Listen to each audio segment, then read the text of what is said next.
এটা হচ্ছে ওমান সাগর। এই ওমান সাগরের মূলত মিশেছে এক অংশ হচ্ছে ইন্ডিয়ার মুম্বাই এর প্রধান সমুদ্র বন্দর, অপর হচ্ছে পাকিস্তানের করাচিতে প্রধান সমুদ্র বন্দর।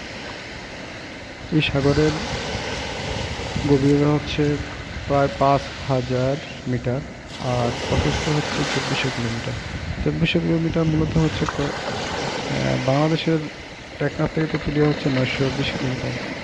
ওই হিসাবে বাংলাদেশের টেকনাফ থেকে তেঁতুলিয়াতে যতটুকু রাস্তা, যত দূরত্ব, তার প্রায় 3 গুণ হচ্ছে এটা বিস্তৃত। 2400 কিলোমিটার কত বিশাল, কত সেটা সহজেই অনুমান করা যায় আর কি। এই সাগরে প্রচুর পরিমাণ মাছ পাওয়া যায়। প্রতিদিন প্রায় লক্ষাধিক টন মাছ উত্তোলন করা হয়, তারপরে শেষ হয় না। মাছ আর মাছ।